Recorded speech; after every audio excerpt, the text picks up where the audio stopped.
petang siang malam. Bimbang apa? Bimbang kalau kita dilupakan, melupai Allah. Nampak tak? Yang tu kita takut lupa Tuhan. Nah, itu paling penting. Sambung lagi. Beramal lillahi ta'ala ialah mendirikan dengan baik hukum-hukum lahiriah. Ini pangkat awal lah, pangkat awam. Orang awam ni, kita buat ibadat lillahi ta'ala tu artinya kita usaha untuk menjalankan amal ibadat dengan sebaik-baik mungkin mengikut apa yang dibawa oleh Nabi. Itu kita contohnya sembahyang tadilah.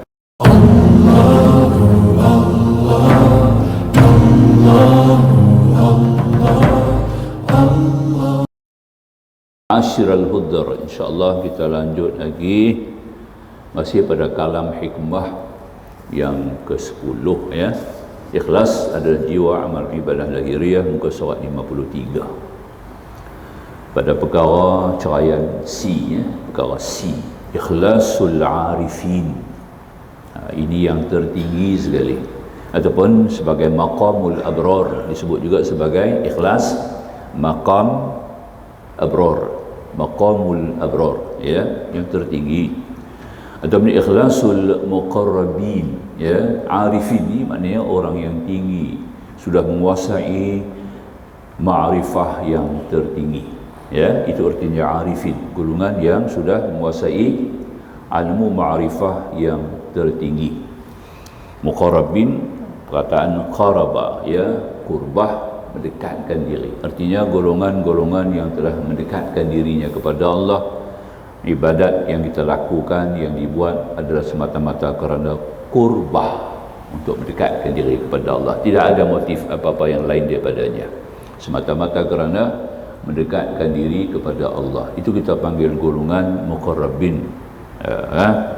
Jadi di sini disebut ikhlas yang ketiga ini ikhlasul arifin, atau dapat juga disebut ikhlasul muqarrabin, dia kata ya. Ini adalah tingkat keikhlasan yang tertinggi dari segala-galanya. Barang siapa di antara kita yang dikurniakan Allah dengan keikhlasan ini, berarti orang itu telah betul-betul mendapatkan keikhlasan yang sejati dan tertinggi. Hamba Allah yang telah sampai kepada keikhlasan ini, mereka dalam beramal sudah tidak lagi melihat kepada diri mereka. Apa dia lihat tu? Tidak lihat kepada ikhtiar, hilang, tidak ada ikhtiar, tidak ada idrak, tidak ada kemampuan, tidak ada quwwah, tidak ada tabiat. Itu semua tidak ada lagi. Yang hanya dilihat adalah perbuatan Allah ya, perbuatan Allah yang berlaku di atas dirinya, yang dia dapat melihat dengan mata hatinya, bahawa setiap gerakannya, setiap pergerakannya, perubahannya itu adalah semata-mata datang daripada anugerah kurnia Allah, perbuatan Allah 100%. Jadi tak nampak diri dia lagi. Itu artinya hamba Allah yang telah sampai keikhlasan, di mana mereka tidak lagi melihat kepada diri mereka ya, tetapi tertuju kepada Allah yang Maha Asa, baik dalam geraknya ataupun dalam diamnya. Ini kalau kita perhati bahawasanya keikhlasan yang tinggi yang disebut oleh musannif, barang siapa yang dikurniakan Allah, ini bukan boleh dapat, kita boleh ambil buat sendiri ya. Kita tak boleh kita tak boleh nak rancang sendiri, kita tak boleh nak atok, tak boleh nak ambil, melainkan dengan anugerah Allah berdasar kepada satu hadis daripada Nabi, hadis mursal ya. Innahu su'ila anil ikhlasi, bahawasanya Nabi SAW ditanya orang tentang ikhlas.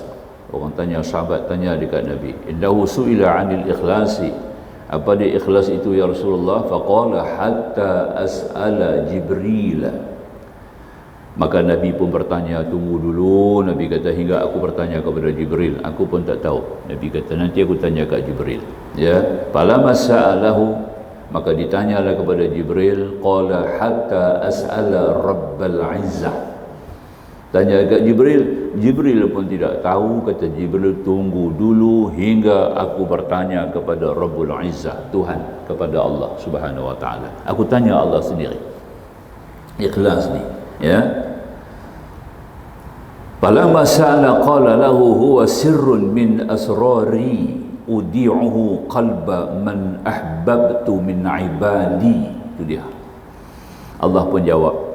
Maka tatkala Jibril bertanya kepada Allah Subhanahu wa taala Rabbul Izzah, maka Allah pun menjawab berfirman kepada Jibril, ikhlas itu adalah satu rahsia daripada segala rahsiaku yang aku hanya titipkan, aku anugerahkan, aku kurniakan di dalam hati orang yang aku cinta di antara hamba-hambaku. Itu dia. Kena mengimbau, kita kena mengimbau cinta Allah baru dapat ikhlas ni. Nah, Allah sudah mencintai kita, kita belum balas lagi cinta Allah. Belum. Kita kena balas cinta Allah dulu. Balas di cinta Allah, kemudian Allah akan masukkan kita dalam kumpulan hamba-hamba yang terpilih sebagai hamba-hamba dikasihi min ibadi la yattali'u alaihi malakun fayaktubahu wala syaitanun fayufsidahu. Allah kata lagi, tidak melihatnya satu malaikat pun. Ikhlas ni bila aku masukkan dalam hati hamba-hamba yang aku cintai, yang aku kasihi, seorang malaikat, satu malaikat pun tak tahu, sehingga dia dapat menulis sampai tak boleh nak tulis. Kenapa nak tulis? Tak boleh tulis pahala. Nak tulis pahala, ganjaran, imbuhan, tak boleh, tak mampu nak tulis. Kenapa? Sebab malaikat tak nampak ikhlas tu, tak nampak amalan yang kita buat tu secara ikhlas. Ya, hatta syaitan pun tidak dapat merosakkan amalan kita. Itu pentingnya. Jadi makanya ikhlas yang kata tadi ini kurnia daripada Allah, bukan benda yang boleh kita cari, yang boleh kita titip sendiri, yang boleh kita ambil, yang boleh kita bentuk, yang boleh kita buat, yang boleh kita hias jiwa kita. Tak boleh. Dia adalah merupakan anugerah langsung daripada Allah. Jadi kita nak dapat anugerah tu, kita kenalah mengimbau cinta Allah Subhanahu wa taala. Cari cinta Allah. Dah kita sebut apa ada cara kita nak bercinta kepada Allah? Memperdekatkan diri kita kepada Allah. Pertama, semua ibadat kita buat, apa juga amalan ibadat yang kita lakukan, semata-mata kerana untuk mendekati Allah, qurbah. Itu dia. Jangan ada apa-apa lain sebab. Jangan ada motif lain. Bukan ada kerana lain. Ya. Macam kita sembahyang, contohlah, kita sembahyang sunat duha. Ya, bukan kerana kita mengimbau rezeki, bukan. Nanti orang kata baca surat duha ni memang betul. Baca surat duha ni rezeki. Ya, kita tak kosong, ya. Rezeki kita melimpah ruah, betul.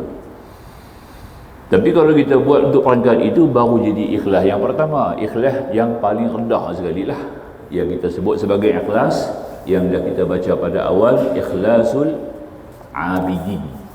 Ikhlas hamba-hamba Allah yang hanya pada peringkat ibadah saja.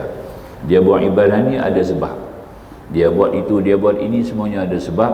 Sebab-sebab yang Allah janjilah, bukan sebab-sebab yang Allah tak janji. Antaranya syurga lah. Allah janji syurga, bukan? Itu contohnya. Ya, haji yang mabrur tidak ada balasannya melainkan syurga. Jadi kita duk cari mabrur kerana nak syurga. Itu dia. Itu ikhlas yang rendah sekali. Boleh, tak salah, boleh. Bukan makna kita syirik lah, masih boleh lagi, tapi dia dikira ikhlas yang paling rendah. Imam Nawawi kata ikhlas saudagar nama dia. Ikhlas saudagar, ada bagi, ada ambil. Ya, ya, ada kira, ada balas. Ya, begitu. Ya, begitu maknanya. Jadi dia buat maka itu kerana ada hadis Nabi Rasulullah dah sebut, kalau tidak kerana syurga, tidak akan ada orang yang beribadat atas muka bumi ini. Nabi kata sendiri, kalau bukan kerana syurga, tidak akan ada orang yang akan beribadat atas muka bumi. Ini pasti. Jadi kalau kita buat, Allahumma as'aluka ridhaka wal jannah wa a'udzubika min sakhatika wan nar, itulah dia. Itulah dia. Tingkatan ini masih lagi boleh sah. Nampak tak? Allah terima, insya-Allah ibadat kita diterima. Tapi dia peringkat bawah, jangan duduk tangtu saja. Kerana syurga neraka tu makhluk, rezeki makhluk. Kita buat kerana rezeki, baca suratul Waqiah tiap-tiap malam kerana rezeki. Nampak tak? Saya kata niaga ni maju ni, Alhamdulillah, nampak pelan maju. Daripada satu kedai buka dua kedai, daripada dua kedai buka tiga kedai, kedai makan. Alhamdulillah, bagus, tahniah. Dia pun salihah, perempuan lah, orang ni salihah. Pada wajah dia pun wajah, nampak wajah salihah. Ya, bila kita pergi makan di kedai dia, kita tengok begitu. Dia kata ada satu kedai lagi Ustaz pergi kedai tu ada, kedai ni tak ada. Makanan yang kita maulah. Contohlah katanya. Saya kata ada dua kedai bagus ni. Tiga dia kata. Perhabis dia kata apa? Saya cukup amal surah Waqiah tiap-tiap malam lah tengok. Nampak tak? Tak salah lah, memang betul. Sebab ada hadis Nabi kata, barang siapa baca Waqiah, ya, surah Waqiah itu, maka akan terbuka pintu rezeki dia. Itu dia aim dia tu pasal tu lah. Dia punya motif kerana rezeki. Dan dia tunjuk bukti ada rezeki. Ini tidak, kerana rezeki datang, dia tahu datang daripada Allah. Allah yang bagi kat dia. Nampak tak? Dia sedar, dia insaf, dia tahu bahawa Allah yang bagi rezeki dengan dia. Itu yang tak salah. Nampak tak? Maka tingkatan ikhlas ni masih bawah lagi. Sebab rezeki itu adalah makhluk. Dia buat ibadat kerana makhluk. Nampak tak? Masih ada berbau makhluk. Dia tak boleh. Maka naik sikit pada tingkatan yang kedua, yang kita sebut sebagai ikhlasul muhibbin. Dia buat ibadat kerana dia sayang kepada Allah. Sayang, contohnya sembahyang sunat duha. Kita sayang kepada sunat duha tu, waktu duha tu. Kenapa? Kerana waktu itulah kita dapat mengingati Allah, menghubungi ingatan kita kepada Allah. Itu waktu duha. Contoh, sembahyang tahajud malam. Kita buat tahajud tu semata-mata untuk mensyukuri nikmat Allah. Nikmat apa? Nikmat siang yang Tuhan bagi, nikmat tidur Tuhan bagi. Begitu besar syahwatnya. Kita dapat syukur kepada Allah. Itu di antaranya nikmat dipanggil ikhlasul muhibbin. Masih lagi rendah, dia naik tinggi lagi. Yang tinggi ni ikhlas muqarrabin yang kita sebut tadilah. Itu yang kata tadi ni, ya. Maka kita hendaklah sampai kepada makam inilah, usahakan sehingga kita dapat makam ini, dengan syarat kita kenalah mengimbau, buat apa yang Tuhan sayang, lakukan apa yang Tuhan suka, lakukan apa yang Nabi suka. Semuanya ada pada ridi Rasulullah. Apa-apa yang Rasulullah buat, itu yang maknanya setiap amalan yang kita lakukan itu bersejalan, bersepadan, sejalan dengan syariat, dengan Nabi tunjuk, Allah suka lah. Ya, buat apa yang Nabi suruh, apa yang Nabi suka, itu juga akan membawa kepada Allah suka. Qul in kuntum tuhibbunallaha yuhibbukum. Nampak kata tadi ni, kiranya kamu kasih kepada Allah, ikut aku. Nampak tak? Ada ayat Tuhan kata macam itu. Kalau kamu kasih kepada Allah, kamu ikut aku, kamu akan dikasihi oleh Allah. Fattabi'uni yuhibbukumullah, ikut aku maka Allah akan kasih kepada kamu. Jadi model tu ada. Dia punya apa? Dia punya intisari ketaatan ibadat itu ditunjuki oleh Nabi sallallahu alaihi wasallam. Kita buat, ya. Contohnya ada di antara yang kata Nabi suka ni, tiap-tiap kali kita habis ambil sembahyang, kita ambil wuduk, ya. Kita sembahyang 2 rakaat sunat wuduk. Itu Nabi suka. Nabi suka. Ya, tiap-tiap kali kita ambil wuduk, kita buat dulu sembahyang sunat wuduk, itu Nabi suka. Ya, sebab wuduk tu benda bersih, masuk dalam kumpulan bersih. Allah suka kepada yang bersih. Allah suka kepada yang bersih, suka kepada yang bertaubat, ya. Jadi maka itu kita lakukan apa yang Nabi suka. Contoh lagi, Nabi suka sembahyang sunat duha, lagi Nabi suka sembahyang sunat witir, lagi Nabi suka puasa 3 hari sebulan. Apa yang Nabi suka kita buat. Jadi apa yang Nabi suka kita buat, Allah akan cinta kepada kita. Itu adalah erti dia. Bila Allah cinta kepada kita, satu perkara yang paling ikhlas. Bila kata ikhlas ni maknanya ikhlas muqarrabin ni, apa yang kita akan rasa, dia punya kebaikan yang luar biasa. Kita dibimbing, pimpin langsung oleh Allah. Itu pentingnya. Allah pegang kita 100%, 100%. Tuhan pegang zahir batin kita. Ya, kita tidak akan kecundang, tidak akan jatuh, tidak akan tergelincir, tidak akan sesat, tidak akan hanyut, kerana kita dipegang oleh Allah. Hadis tu banyak kali dah kita baca, kan.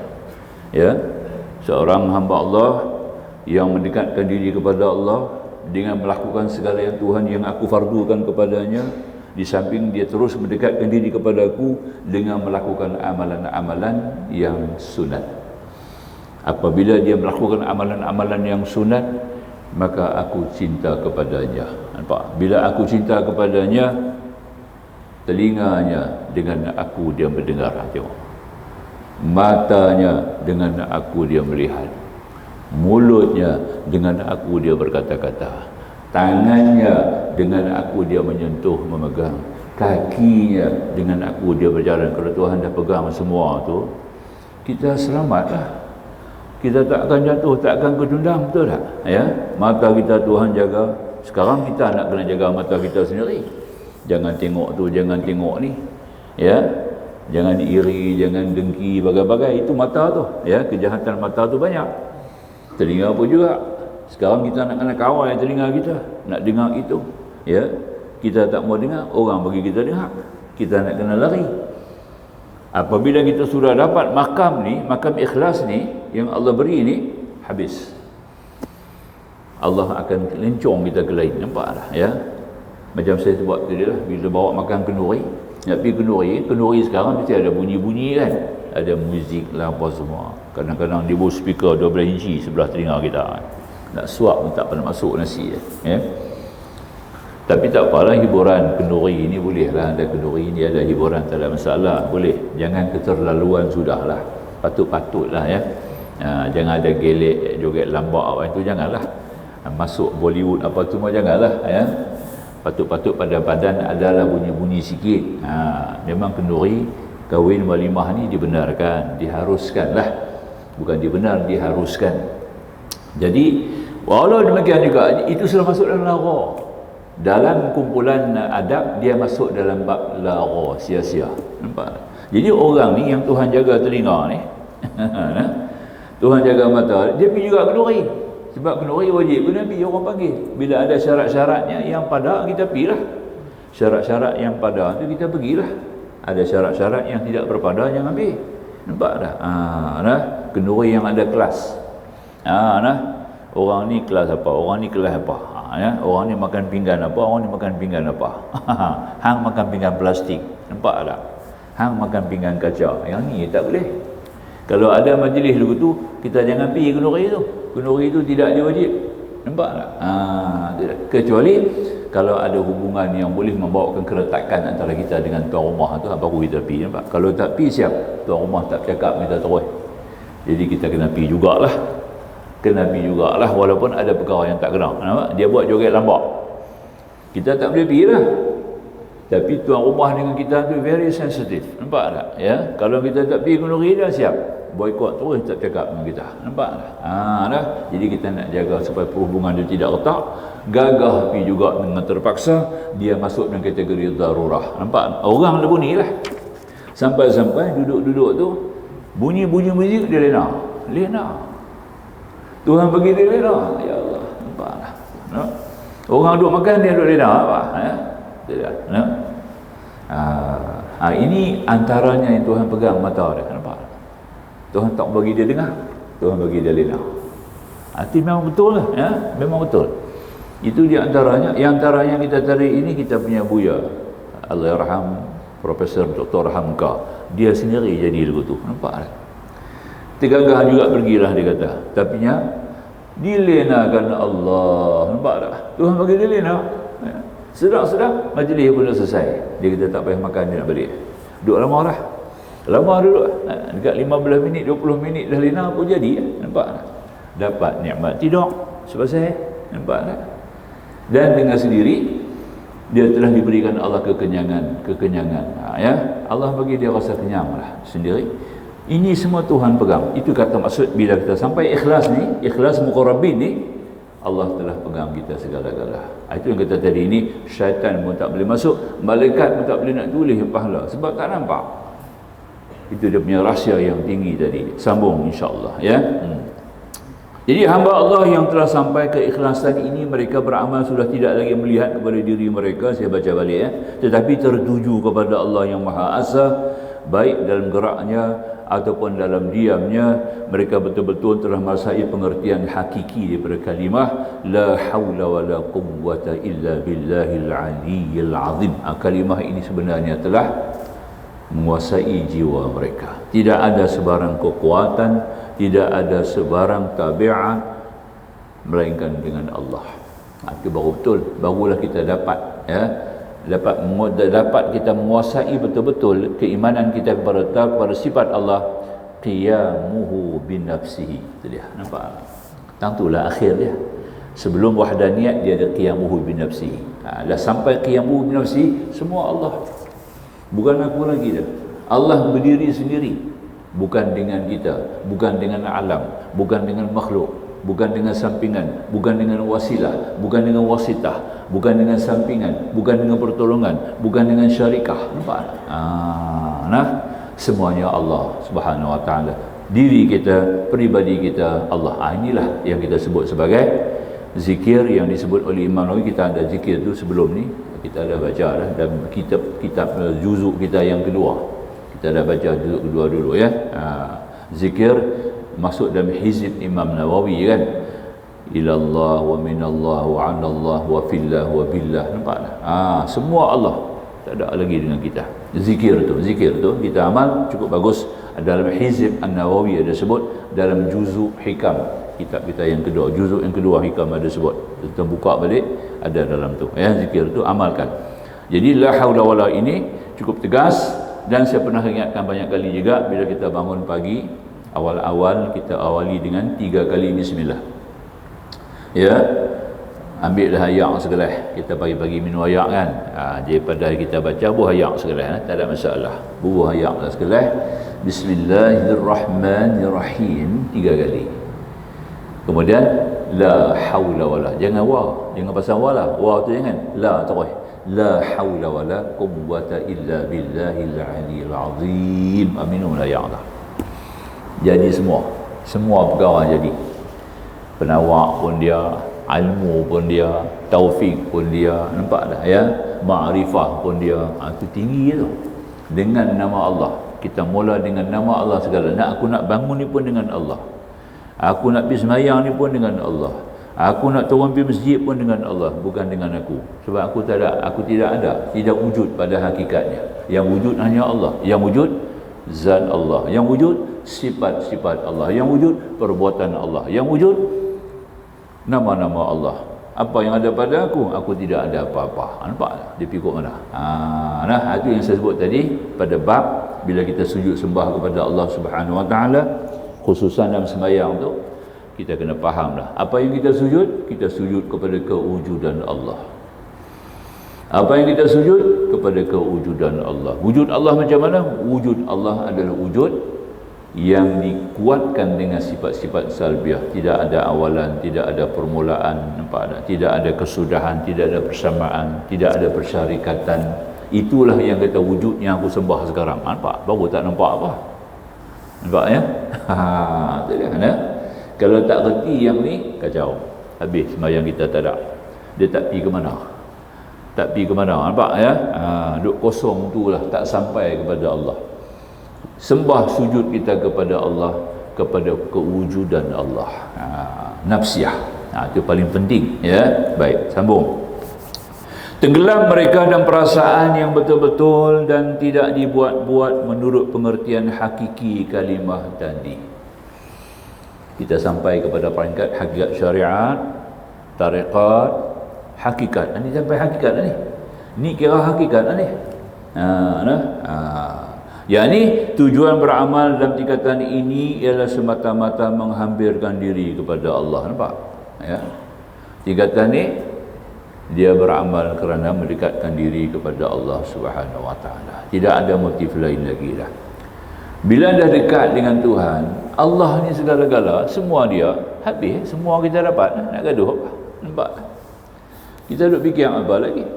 Kalau sudah dekat dengan yang maha kaya, kayalah kita. Nampak tak? Sudah dekat yang maha tinggi, mulialah kita. Sudah dekat dengan yang maha segala-gala, segala-gala lah kita. Apa pasal lain lagi, nampak tak? Rezeki dia punya, ketentuan hidup dia punya, pembawaan hidup dia punya, budaya kehidupan dia punya, langit bumi dia punya. Kita dekat dengan dia, dapat semua. Habis. Itu artinya orang tak faham Pak ya. Jadi jangan ada motif lain. Apa-apa ibadat yang kita buat, jangan tanya apa dia punya khasiat, jangan tanya. Tapi kerap bila orang tanya tu dulu kan, tambah-tambah kalau nak dapat sembahyang sunat ni kan, sembahyang sunat duha ni dapat apa? Dia nak tanya, dia tahu nak dapat apa? Puasa sunat Isnin Khamis dapat apa? Tak apalah kita nak beritahu, boleh lah. Sebab-sebab itu adalah dalam kitab dalam hadis-hadis ada sebut, dalam hadis targhib atau tarhib ada sebut, kitab targhib atau tarhib, hadis-hadis kumpulan ni ada menyebut tentang kelebihan-kelebihan lah ibadat kita buat, dapat apa kan? Betul lah. Tapi itu semua tidak menjadi motif ibadat kita. Hanya sebagai pengetahuan. Kita dapat lihat semua tu kemurahan Allah. Sekarang semua ada tangan Tuhan, baik aku dekat dengan dia. Nampak ya? Semua ada dekat dia. Barang siapa buat ni dapat ini, barang siapa buat ni dapat ini, beramal begini dapat begini. Semua tu ada di tangan Allah. Sekarang mai aku dekat dengan Tuhan terus. Dekat dengan dia, semua aku dapat. Itu sebabnya kita buat ibadat kerana mendekatkan diri kepada Allah itu lebih afdal daripada segala-galanya. Jangan ada motif lain. Nampak dah ya? Tu macam orang duk baca tabarakallazi malam-malam ni, baguslah kan? Benda tu sudah dikenali sekarang, masyarakat kita banyak dah tahu dah bab tu.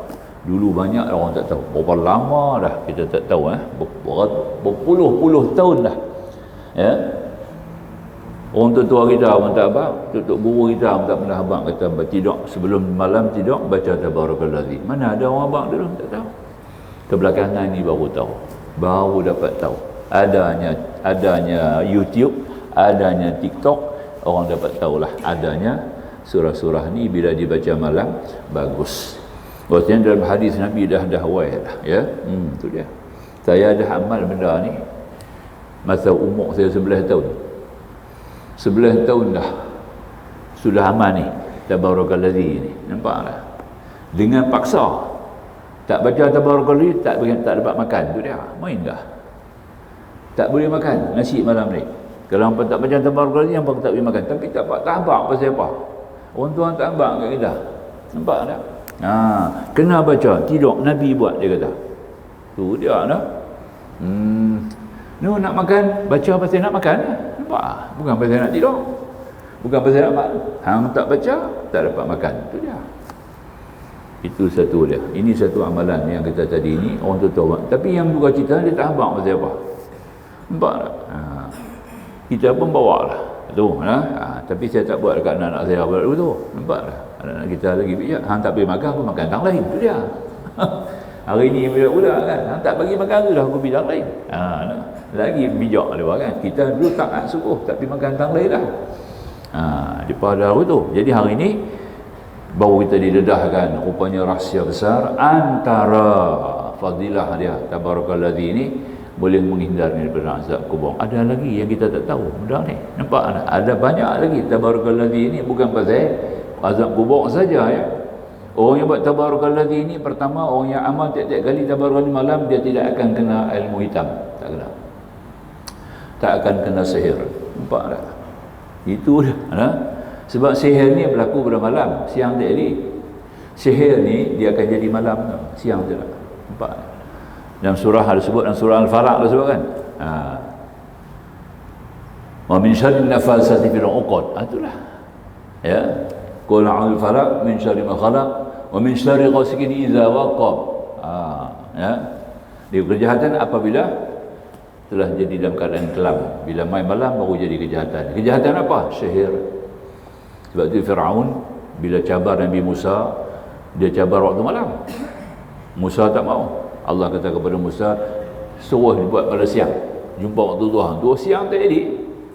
Nampak tak? Ya. Siang tak jadi. Ada juga orang berubat, rawatan ya, rawatan berubat ni. Nabi berubat, dia rupanya pakai khadam. Dia berubat ni pakai khadam lah. Khadam ni pakai jin lah ya.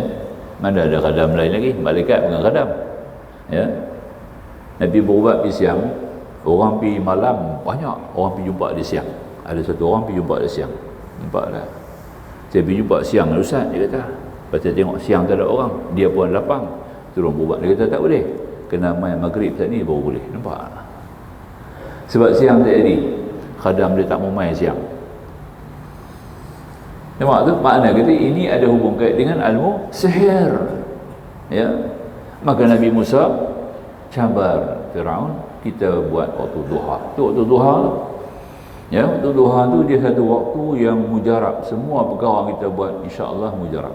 Apa perkara kita usahakan waktu duha ni mujarab. Memang berhasil. Nak rawatkan, nak berubat, pergi waktu duha bagus. Nampak tak ya? Tu lah. Kita nak pergi meminangkan, nak pergi apa, pergi waktu duha bagus. Nampak tak? Nah, kita nak nasihat satu orang supaya dia boleh berubah panggil waktu duha bagus. Kita nak buat mesyuarat waktu duha bagus, tapi kita buat malam. Nampak tak? Buat malam masuk makhluk lain sama. Nampak tak?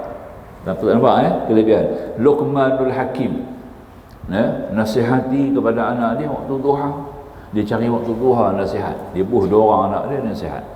Luqmanul Hakim, ya. Nabi Allah Sulaiman AS arah para jin buat kerja bina Masjid Al-Aqsa tu, ya. Waktu duha.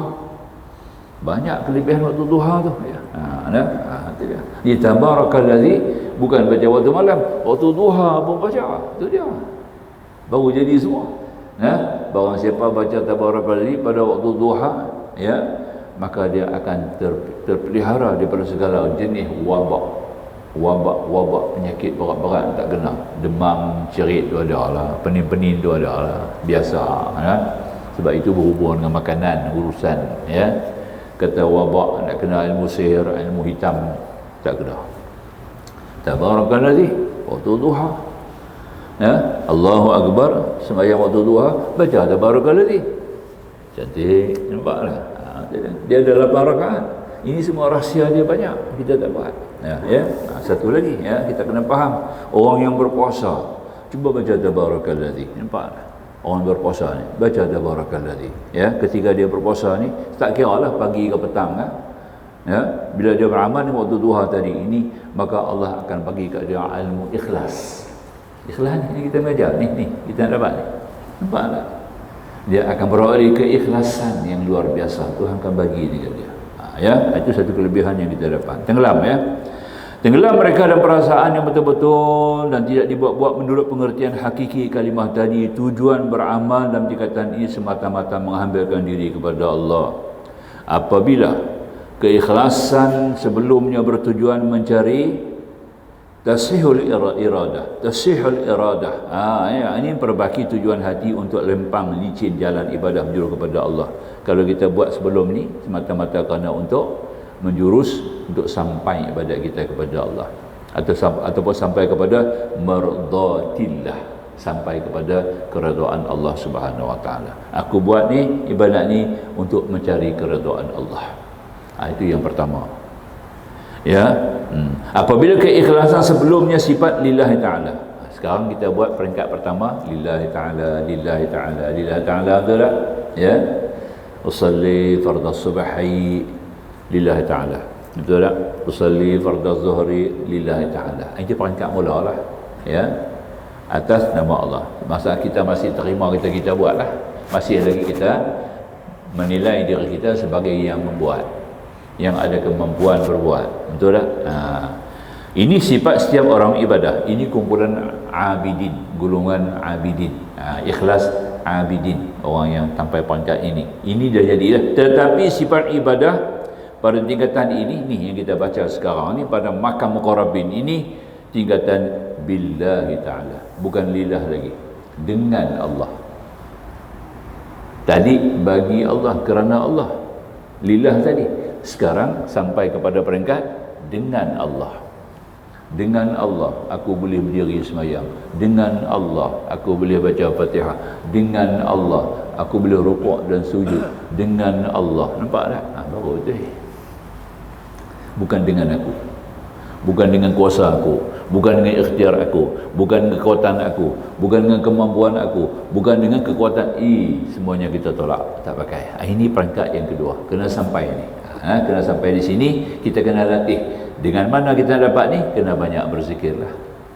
Nak sampai kepada tingkatan ini bukan pakai akal ni, dia pakai perasaan. Jiwa kita akan mulai terikat, nampak tak? Dengan suatu ikatan yang jelas bahawa semuanya ini dengan Allah. Dia kena zikir, kena bawa nama Allah tu banyak masuk ke dalam jiwa kita, tanam jiwa kita dengan nama-nama Allah, asma-asma Allah, masuk pada tauhidul asma yang ketiga, tauhidul wujud, tauhidul sifat, tauhidul af'al, tauhidul asma yang keempat. Dia kena masuk yang keempat. Itu maknanya banyak berzikir nama Allah lah ya. Pagi, petang, siang, malam sebut nama Allah banyak. Ya Latif, Ya Latif, Ya Latif, Ya Latif, Ya Latif. Buatlah banyak-banyak. Ya. Ya Hayyu Ya Qayyum La ilaha illa anta. Lagi. Subhanallah bihamdihi subhanallahil azim. La hawla wa la quwwata illa billahil aliyyil azim. Ya dzal jalali wal ikram, ya dzal jalali wal ikram. Ya, amal. Ya Rahman ya Rahim, ya Rahman ya Rahim, ya Rahman ya Rahim. Ya Mu'min ya Muhaimin, ya Mu'min ya Muhaimin, ya Mu'min ya Muhaimin. Itu nama-nama Allah kena zikir tu. Hari-hari kena baca banyak-banyak. Nampak tak ya?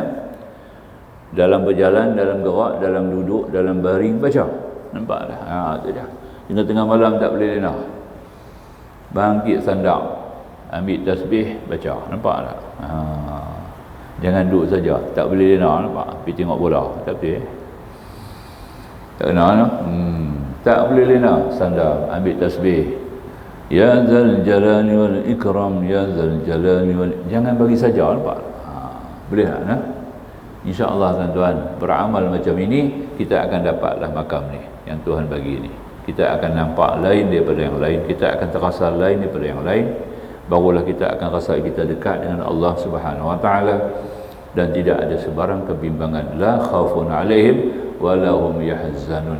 Tidak ada takut, tidak ada bimbang lagi dah. Kepada makhluk tak ada.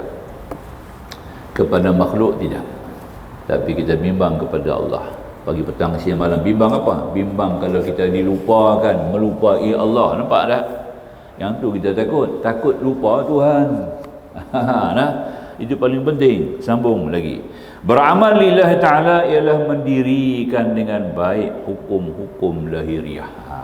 Ini pangkat awal lah. Pangkat awam. Orang awam ni, kita buat ibadat lillahi ta'ala tu artinya kita usaha untuk menjalankan amal ibadat dengan sebaik-baik mungkin, mengikut apa yang dibawa oleh Nabi. Itu kita contohnya sembahyang tadilah.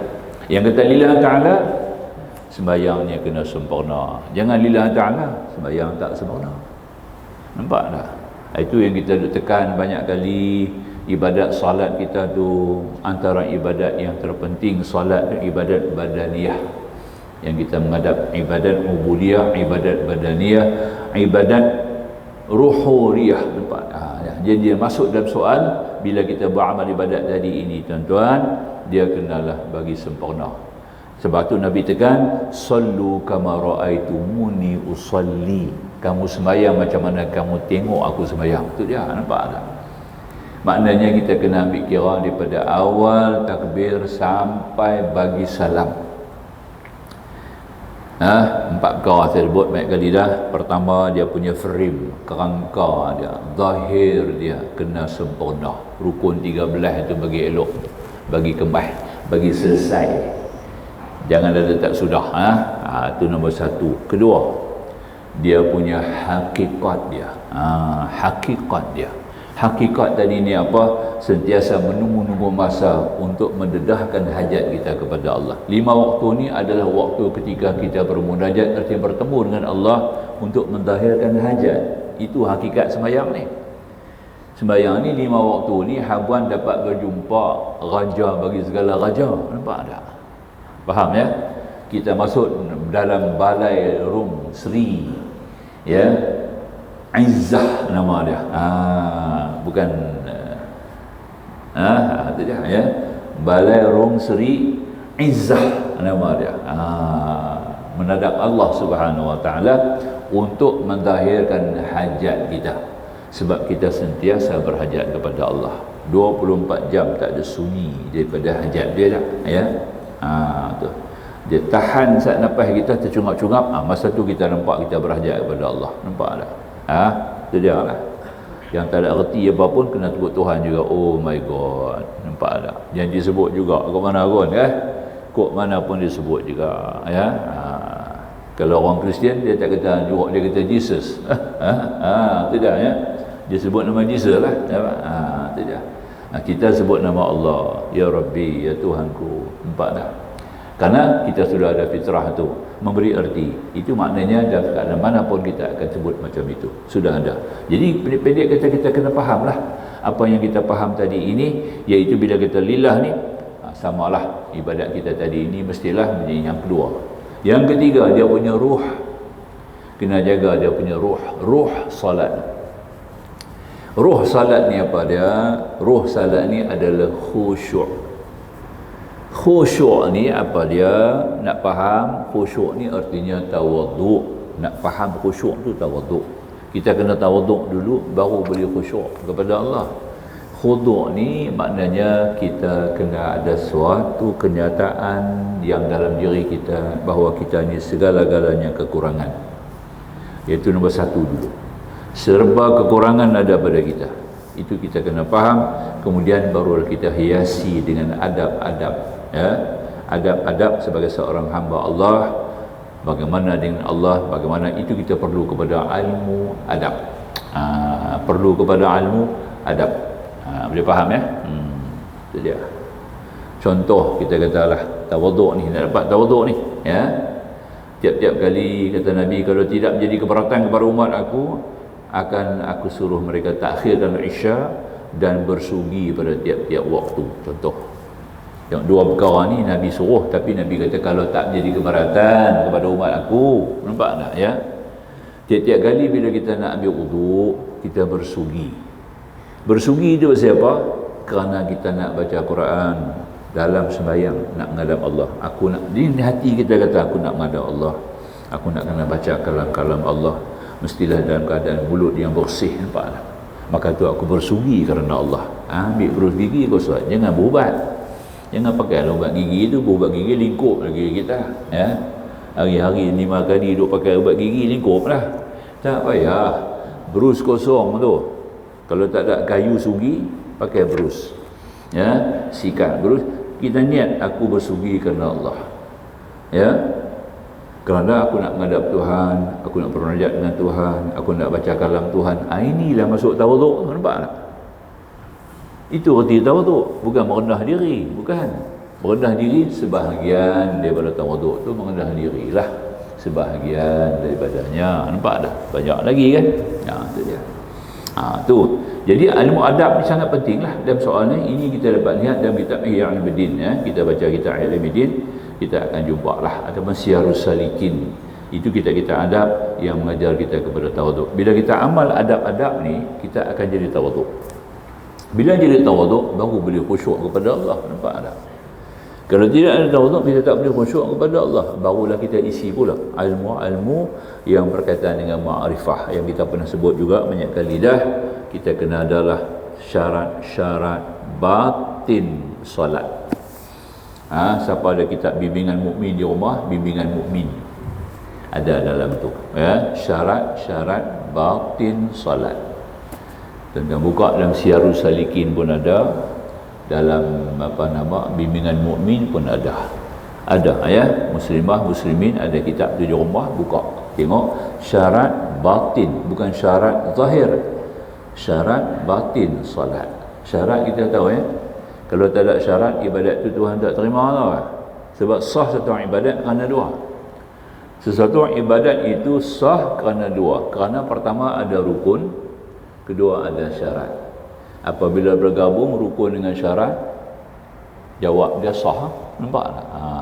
Rukun ada, syarat tak ada, tidak sah. Syarat ada, rukun tidak ada, tidak sah. Kena ada dua-dua. Rukun kena ada, syarat kena ada. Nampak tak? Betul tak? Rukun ambil ayat sembahyang, basuh muka. Syarat dia ayat mutlak. Nampak tak? Syarat dia mesti meratakan ayat pada seluruh muka. Syarat dia jangan ada benda yang menghalang ayat lalu atas muka. Nampak tak? Tidak. Itu ragi dia. Itu rukun. Rukun basuh muka. Syarat dia mestilah dengan air mutlak. Ayat lain tak boleh. Syarat dia mestilah dengan pastikan jangan ada benda yang menghalang atas kulit muka kita. Nampak tak? Itu dia. Itu kita kena faham. Jadi pendek kata, rukun syarat ni kena muafakat, baru jawab dia sah.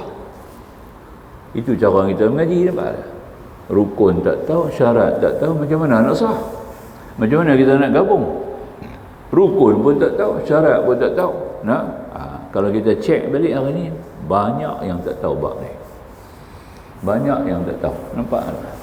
Pasal cara kaedah kita mengaji sekarang ni bukan mengaji secara ilmiah. Ilmu tahu tak? Kita mengaji dengan ceramah hari ni.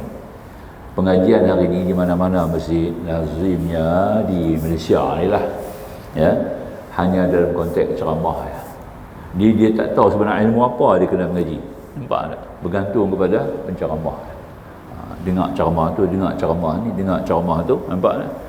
Dia kata yang tu lah Islam. Sebenarnya ilmu Islam ni formal, secara formalnya ini yang kita nak ngaji tu. Ya. Pastikan supaya ibadat-ibadat kita itu memang diterima dan sah pada zahirnya. Jadi syarat zahir sembahyang kita ada dalam kitab fiqh. Nampak tak? Syarat batin kita faham. Kalau syarat batin tak ada, sembahyang tu Tuhan tak terima lah. Itulah jawabnya, bukan susah nak faham. Nampak tak? Ya. Rukun batin dia apa? Rukun syarat batin lain, rukun batin solat tak pernah sebut lagi tau. Saya tak pernah sebut lagi. Tak pernah sebut di mana-mana lagi. Ini baru pertama kali nak sebut ni. Ya. Rukun batin solat. Yang pertama sekali, nampak? Dia ada rukun batin tu. Dia ada rukun batin yang pertama sekali, kamu mentauhidkan Allah Subhanahu wa taala. Tauhidul wujud, itu rukun batin yang pertama. Saat ni kamu nak sembah dia, nampak tak? Kena adalah kita nak sembah, kena ada yang disembah, betul tak? Kita nak sembah Allah, kena ada yang disembah. Tak ada benda nak sembah, kita nak sembah apa? Nampak tak? Itu dia.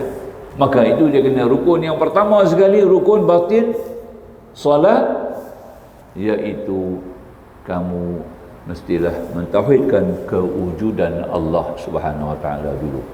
Itu patut. Nampak tak? La maujuda illallah. Yang tu kena ada dulu, rukun batin yang pertama. Baru sembahyang tu kena kamu sujud. Nampak? Kalau tanya nak sujud kat siapa ni? Nampak tak? Itu dia. Nanti silap kita sujud kat Kaabah pula. Kacau. Ya. Macam kita mari sembahyang di masjid. Kita masuk masjid, kita sembahyang apa? Tahiyatul masjid. Sembahyang kerana masjid ke? Syirik. Sembahyang kerana masjid? Dia tak? Tahiyatul masjid sembahyang kerana masjid? Oh, syirik lah kerana masjid. Tapi bunyi tahiyatul masjid. Tahiyatul rabbiyatul masjid. Kita memuliakan Tuhan ampunya Rabbul Bait yang punya rumah. Bukan rumah ni. Nampak tak? Faham ya? Kalau di Mekah, tawaf lah. Tawaf kudum dia panggil. Tawaf kudum tu ganti tahiyatul masjid lah. Tahiyatul masjid lah. Nampak tak? Kita sekarang ni berdiri depan Allah ni, kita masuk memuliakan Tuhan yang punya rumah. Nampak tak? Jadi kena ada rumah tu. Jadi kita kena ada dulu kewujudan Allah tu, mesti ada dalam diri kita dulu. Keyakinan, kemantapan, kewujudan Allah tu kena ada dulu dalam diri kita. Kalau tak ada yang tu, hang nak pergi sembah siapa? Sebab tu rukun yang pertama, kewujudan Allah tu paling penting. Tauhidul wujud tu nombor satu. Nampak tak? Itu dia. Rukun yang kedua, munajat. Kita kena berdiri depan Allah sebagai munajat, menghadap di atas kebesaran Allah. Tu kita panggil munajat. Munajat ni menghadap di atas kebesaran Allah. Rukun yang kedua kena munajat. Tak ada munajat macam mana? Maka munajat itu dia takkan syariat. Ada waktu-waktu dia. Waktu ni, waktu apa, waktu apa, waktu apa, waktu apa. Betul tak? Jangan ikut waktu kita, kena ikut waktu Allah. Allah tetap. Sebab Allah tentu. Dia buka istana sekian-sekian waktu, waktu tu kita kena pergi, betul tak? Tak ni lepas habis dia keluar. Dia tinggal istana kosong, kita tak mengerak siapa. Sebab tu dia kena di awal waktu. Nampak tak? Itu dia. Ya. Jadi rukun yang kedua, munajat. Ya. Rukun yang ketiga, rukun yang ketiga dalam mana? Dalam syarat rukun batin salat ni. Yang ketiga, dalam jiwa yang bersih. Syarat dia kena bersih dulu. Apa yang bersih itu? Taubat. Orang nak menghadap Allah ni kena yang tawabin. Tawabin. Ya, orang nak pergi Mekah berapa ya. Mekah penghabis. Selalunya kalau saya buat kursus bila hari-hari last tu, kita nak buat penutupan kan kursus, kita akan sebut bab taubat ya. Apa nak Mekah ni kena taubat lah. Habis dah, nak pergi jumpa Tuhan kena taubat lah. Itu paling last sekali. Ya. Tak ada benda lain dah. Kalau nak taubat, nak pergi buat umrah kena taubat lah. Ni taubat benda apa pun tak ada. Tu ya. Macam mana kita pergi buat kerja umrah, pergi buat kerja haji ya. Kita pergi yang kena lekeh. Rukun batin tu tak ada. Rukun batin tu kena bersih jiwa kita. Artinya rukun batin sesudah wujud yang pertama, kedua munajat, yang ketiga taubat. Tu rukun batin yang ketiga. Nampak tak? Tidak ada yang tu kita tak sampai kepada Allah. Nampak? Ya. Rukun yang keempat. Rukun batin solat ni. Yang keempat, kena ada perasaan khauf, takut kepada Allah. Itu dia. Nampak tak? Dan yang kelima, 5 saja. Cinta kepada Allah. Kena suka. Nampak tak? Nak menghadap Tuhan kita kena suka. Rukun ni kita kena suka kepada Allah tu. Kita kena sayang kepada dia. Tak sayang dia jumpa buat apa? Dia pun tak. Kalau kita tak sayang kita jumpa, kita kalau orang tak sayang jumpa kita pun kita tak layan kan? Dia ni main bukan kata dia nampak nampak tu? Faham lah nah? Tu dah 5 rukun dah. Rukun batin solat. Yang ini syarat batin solat apa boleh tengok dalam kitab Bimbingan Mukmin, dalam kitab Syiarus Salikin ada ya, ada dalam tu. Itu dia. Boleh ya. Mungkin satu saya boleh buat sikit nota lah ya. Nota sikit pada mengaji ni boleh lah kita edar nota sikit lah. Saya boleh buat sikit nota lah berkenaan dengan syarat batin tu kan. Mungkin bukan semua orang ada kitab ni nak cari. Nanti kita edarkan kepada jemaah syarat batin salat, syarat rukun batin salat, syarat batin salat. Dua-dua ni insya-Allah saya buat. Saya bagi nota tu, hampa simpan lah. Bukan simpan, baca. Salah abang lah. Kita simpan saja, dia tak baca. InsyaAllah tuan-tuan. Tuan-tuan hadir ni, saya bagilah muslimah, muslimin insyaAllah ya. Saya duduk abang ni, saya akan bagi tahu benda tu kita akan buat insyaAllah. Baik. Kemudian, dia kata beramal lillah ta'ala, mendirikan dengan baik hukum-hukum lahiriah, sedangkan beramal billah ta'ala mendirikan kebaikan yang terkandung dalam hati yang bersih demi untuk tujuan berhampir kepada Allah. Inilah dimaksud sebagai ulama sufi perkataannya sahih amalaka bil ikhlas. Betulkan amalan anda dengan ikhlas. Itu apa dia? Ikhlas amal tu maknanya amalan tu mesti betul. Ya, contohnya segala rukun-rukun salat, segala syarat-syarat salat itu kita dapat buat dengan sempurna. Lah kita nak hantar satu benda pergi ke orang, kita nak bagi orang makan, contohlah. Kita nak hantar satu makanan ke orang, kita nak bagi makanan tu ke orang, persembah makanan tu. Pertama kita nak hantar makanan ke dia, kita ni beritahu ke dia dulu kan, ni aku nak hantar makan sikit dekat hang ni. Mestilah makanan spesial ya. Maknanya bila kita hantar makanan, kita kena pastikan makanan kita hantar tu betul tak? Masakannya elok, cukup garam, masin dia manis semua cukup, cukup dengan rempah dia, dengan tomeh dia semua elok, baru kita hantar. Tak cukup boleh kita hantar. Ni kita nak hantar amal ibadat kita kepada Allah. Fatihahnya tak betul, takbirnya tak betul, rukuknya tak betul, wuduknya tak betul, hantar apa kepada Allah benda-benda ni? Itu bagi orang ikhlas. Yang kata ikhlas ni khalis, bersih. Khalis tu makna perkataan Islam ni, khalis tu bersih. Ya, khalas selesai. Khalis tu bersih. Khalis tu bersih. Jadi amalan kita nak hantar kepada Allah tu khalis tu maknanya bila kata amalan yang khalis secara lahiriah, mestilah amalan itu bersih daripada segala kerosakan, kecacatan. Nampak tak? Kesempurnaan dia adalah mantap. Itu jelas contohnya. Tapi dengan tidak ada ilmu, kita hantar lebih kurang kepada Allah. Macam mana nak kita amalan itu ikhlas? Ikhlas yang pertama orang tak betul, macam mana dapat ikhlas yang kedua? Sebab itu dia perlu kepada ikhlas yang pertama. Ikhlas yang abidin tadi ini, ibadat kita buat itu betul, jangan bagi silap. Semua kita buat dengan ilmu. Maka perlu dengan ilmu, perlu dengan adanya ilmu, perlu dengan beralaskan ilmu, baru kita hantar sembahyang kepada Allah. Ya Allah, kita nak hantar Fatihah. Fatihah tu kena betul ya. Ni baca pun tak kena syarat, pun tak tahu rukun-rukunnya pun tidak ada ya. Rukuknya tak betul, sujudnya tak betul, tahiyatnya tak betul ya. Itu kita tekan sangat rukun 13 tu ya. Yang kita kena kuasai dengan baik, faham dengan betul, dengan syarat-syarat dia sekali lah ya. Itu semua kita kena buat muhasabah balik supaya kita dapat menghantar ibadat itu secara ikhlas. Dipanggil khalis. Ayat sejuk, ma'ul khalis. Ayat sejuk yang bersih itu kita panggil ma'ul khalis. Nampak? Dia tak ada apa-apa. Ni aku bagi gahan tadi, ma'ul khalis, air yang bersih. Nampak? Itu dia. Itu paling penting kan? Baik. Jadi maka sahih amalaka bil ikhlas. Itu pertama sekali, betulkan amalan anda dengan ikhlas. Yang pertama sekali, betulkan di sini maknanya amalan itu mestilah sejalan dengan hukum. Itu kita perlu ilmu fiqh. Kena kuasai ilmu fiqh dengan baik. Ya. Kedua, wa sahih ikhlasaka bit tabarri minal hauli wal quwwah. Kemudian betulkan keikhlasan anda dengan melepaskan diri daripada daya kekuatan makhluk. Nampak tak? Maknanya bukan dengan aku beribadat ni semata-mata dengan kurnia Allah, bukan dengan aku tak mampu. Kenapa? Tidak ada tabiat, tidak ada kekuatan melainkan dengan Allah. Tidak. Baru kita nampak la haula wala quwwata illa billah. Ya. Bila buat begitu, amalan jadi ringan tuan-tuan.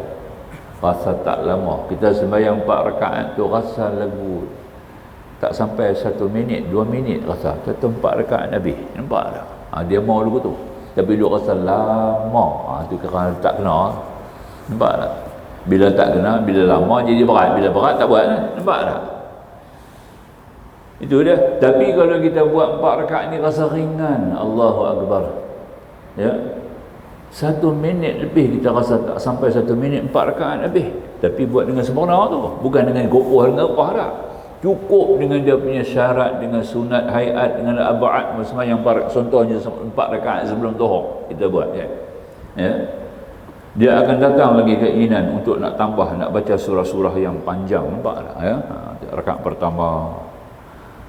pertama aku nak baca surah apa? Iza Zul. Kita nampak pahala dia besar sama dengan separuh Al-Quran. Rakaat kedua, Alhaakumut Takasur. Nampak tak? 1000 kebajikan. Ya. Rakaat ketiga, Qul ya ayyuhal kafirun. Nampak tak? Ya. 1/4 Al-Quran. Rakaat keempat, Qul wallah. Nampak tak? Ya. 1/3 Al-Quran. Dia nilai begitu tinggi. Nak pada Allah tu. Nampak tak cantik? Tapi semua dia buat tu lebih kurang dalam 1 minit dia rasa. Dia rasa tapi yang tu panjang dah, lama dah. Tengok jam 10 minit. Tapi dia rasa lagu 1 minit cepat. Nampak tak? Jiwa dia sudah dikuasai oleh ma'rifah. Itu yang paling penting tu. Tapi kalau 4 rakaat rasa lama, nampak? Baca Fatihah sudah. Nampak tak? Ini orang punya ma'rifah, tidak ada ma'rifah. Dia buat juga tergagah, tidak ada nilai. Nampak tak? Yang ni kita nak faham tu. Jadi tidak disertai dengan kasih. Kita sayang kepada Allah, sayang kalimah Allah, sayang Al-Quran. Nampak tak? Sayang kekuatan tenaga yang Tuhan bagi ini, kita akan lakukan dengan ikhlas. Itu betul. Sebab itu penting kepada mahabbah ya, kita sebut tadi. Jadi maknanya apa yang kita sebut tadilah. Baik. Kesimpulan, apabila kita ingin supaya amal ibadah kita diterima oleh Allah, maka ikhlas adalah ruh dan jiwa daripada amal-amal kebajikan. Allah akan menilai amal ibadah kita dengan penilaian yang rendah, tinggi dan tertinggi, bergantung. Ya. Allah akan nilai amal ibadah kita dengan penilaian yang rendah, tinggi dan tertinggi adalah sesuai dengan dangkal dan mendalamnya keikhlasan kita dalam amal ibadah kita. Nampak tak?